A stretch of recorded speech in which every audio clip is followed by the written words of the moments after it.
ತಿಪಟೂರಿನಲ್ಲಿ SSLC ಪರೀಕ್ಷೆಗೆ ಸಕಲ ಸಿದ್ಧತೆ.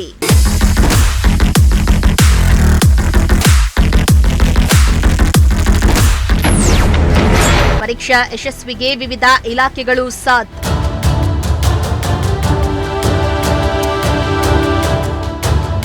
ತಿಪಟೂರು ನಗರದ ತಾಲೂಕು ಕಚೇರಿಯಲ್ಲಿ ಎಸ್ಎಸ್ಎಲ್ಸಿ ಪರೀಕ್ಷೆಯ ಸಿದ್ಧತೆ ಕುರಿತು ತಹಸೀಲ್ದಾರ್ ಮೋಹನ್ ಕುಮಾರ್ ನೇತೃತ್ವದಲ್ಲಿ ವಿವಿಧ ಅಧಿಕಾರಿಗಳ ಸಮ್ಮುಖದಲ್ಲಿ ಸುದ್ದಿಗೋಷ್ಠಿಯನ್ನ ನಡೆಸಲಾಯಿತು.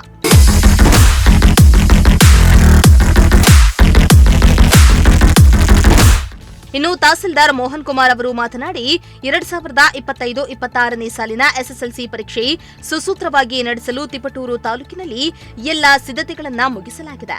ಈ ಬಾರಿ ತಾಲೂಕಿನಲ್ಲಿ ಒಟ್ಟು 9 ಪರೀಕ್ಷಾ ಕೇಂದ್ರಗಳಲ್ಲಿ ಒಟ್ಟು 2268 ವಿದ್ಯಾರ್ಥಿಗಳು ಪರೀಕ್ಷೆಯನ್ನ ಬರೆಯಲಿದ್ದು, ಅದರಲ್ಲಿ 1115 ಬಾಲಕಿಯರು ಮತ್ತು 1153 ಬಾಲಕರು ಹಾಜರಾಗಲಿದ್ದಾರೆ.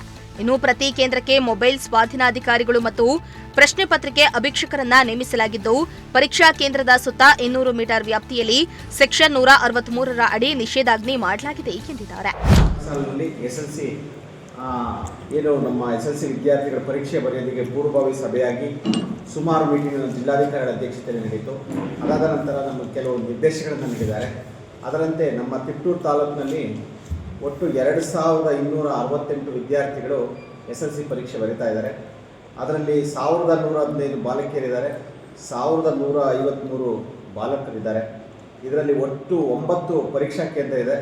ಅದರಲ್ಲಿ ಸೆಂಟರ್ ಚೀಫ್ ಆಗಿ 9 ಜನ ಮಾಡಿದ್ದಾರೆ, ಮತ್ತು 9 ಜನ ಕಸ್ಟೋಡಿಯನ್ಸು, ಮತ್ತು 9 ಜನ ಮೊಬೈಲ್ ಸ್ವಾಧೀನಾಧಿಕಾರಿಗಳಂತ ಹೇಳಿ ನೇಮಕ ಮಾಡಲಾಗಿದೆ. ತದನಂತರ ಮತ್ತೆ ಮಾನ್ಯ ಇಒ ಸರ್ ಮತ್ತು ನಾವು ಮತ್ತು BO ಮೇಡಮ್ ಅವರೆಲ್ಲ 9 ಕೇಂದ್ರಗಳನ್ನು ವಿಸಿಟ್ ಮಾಡಿದಾಗ ಬೇಸಿಕ್ ಫೆಸಿಲಿಟೀಸ್ ಅಂತ ಕುಡಿಯೋ ನೀರು, ಶೌಚಾಲಯ, ಮೂಲಭೂತ ಸೌಕರ್ಯಗಳ ವ್ಯವಸ್ಥೆ ಏನಿತ್ತು ಅದನ್ನು ಸಹ ಅಚ್ಚುಕಟ್ಟಾಗಿ ನಿರ್ವಹಿಸಿದ್ದೇವೆ. ತದನಂತರ ನಮಗೇನು ಇವತ್ತು ಆ್ಯಕ್ಚುಲಿ ನಮಗೆ ಇದು ಬಂತು, ನಾನು ಮತ್ತು BO ಮೇಡಮ್ ಇದ್ರೂ ಅಲ್ಲಿ ಹೋಗಿ ನಾವು ಏನು ಪ್ರೊಸೀಜರ್ ಪ್ರಕಾರ ಏನಿದೆ ನಾವು ಟ್ರೆಜರಿಗೆ ಇಟ್ಟಿದ್ದೇವೆ. ತದನಂತರ ಪ್ರಶ್ನೆ ಪತ್ರಿಕೆ ಬಂಡಲ್ಗಳನ್ನು ಸಾಗಿಸುವುದಕ್ಕೆ ಪೊಲೀಸ್ ಬಂದೋಬಸ್ತ್ ವ್ಯವಸ್ಥೆ ಸಹ ಮಾಡಿದ್ದೇವೆ.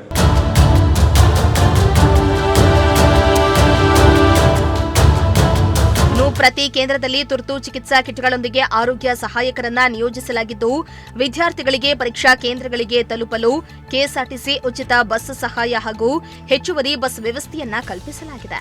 ಅಲ್ಲದೆ ಪರೀಕ್ಷಾ ಅವಧಿಯಲ್ಲಿ ತಡೆರಹಿತ ವಿದ್ಯುತ್ ಪೂರೈಕೆಗಾಗಿ ಬೆಸ್ಕಾಂ ಇಲಾಖೆ ಸೂಚನೆಯನ್ನ ನೀಡಲಾಗಿದೆ ಎಂದಿದ್ದಾರೆ. ನಾವು ಪತ್ರ ವ್ಯವಹಾರ ನಡೆಸಿ ಯಾವುದೇ ಕಾರಣಕ್ಕೂ ಆ ಸಂದರ್ಭದಲ್ಲಿ ಕರೆಂಟ್ ವ್ಯವಸ್ಥೆ ಆಗಬಾರ್ದು ಅಂತ ಹೇಳಿ ಪತ್ರ ವ್ಯವಹಾರವನ್ನು ಮಾಡಿದ್ದೇವೆ. ಆಮೇಲೆ ವೈದ್ಯಾಧಿಕಾರಿಗಳು ಸಹ ನಿಯೋಜನೆ ಮಾಡೋದ್ರ ಬಗ್ಗೆ ಈಗಾಗಲೇ ನಾವು ಪತ್ರ ವ್ಯವಹಾರ ಸಹ ಮಾಡಿದ್ದೇವೆ. ಹಾಗೆ ಮುಖ್ಯವಾಗಿ ನಮ್ಮ ವಿದ್ಯಾರ್ಥಿಗಳಿಗೆ ಬಸ್ ವ್ಯವಸ್ಥೆ ಏನು ಮಾಡಬೇಕಾಗಿದೆ, ಆ ಬಸ್ ವ್ಯವಸ್ಥೆಯನ್ನು ಈಗ ಆಲ್ರೆಡಿ KSRTC ಡಿಪೋ ಮ್ಯಾನೇಜರ್ಗೆ ಸರ್ ನಾನು ಎಲ್ಲರೂ ಮಾತಾಡಿದ್ದೇವೆ, ಪತ್ರಮುಖಿಯನ್ನು ತಿಳಿಸಿದ್ದೇವೆ. ಹಾಗಾಗಿ ಪ್ರಯಾರಿಟಿ ಬೆಳಗ್ಗೆ ಬಸ್ ವ್ಯವಸ್ಥೆ ಪೂರ್ವ ಏನು ನಮಗೆ ಎಕ್ಸಾಮ್ ನಡೀತದೆ, ಎಕ್ಸಾಮ್ ನಡೆಯೋಕ್ಕಿಂತ ಹಾಫ್ ಅನ್ ಅವರ್ ಮುಂಚೆನೇ ಬರಬೇಕಾಗಿದೆ ಅಂತ ಹೇಳಿ ಏನು ಸ್ಟ್ರಿಕ್ಟ್ ಇನ್ಸ್ಟ್ರಕ್ಷನ್ಸ್ ಕೊಟ್ಟಿದ್ರು, ಅದ್ರ ಪ್ರಕಾರ ನಾವು ಬೆಳಗ್ಗೆ 1 ಅವರ್ ಅರ್ಲಿಯಾಗಿ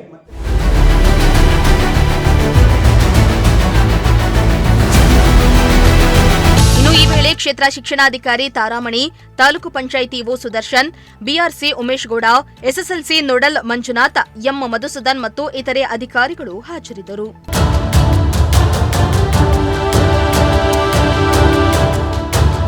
ಕಿರಣ್, ಪ್ರಜಾಶಕ್ತಿ ಟಿವಿ, ತಿಪಟೂರು.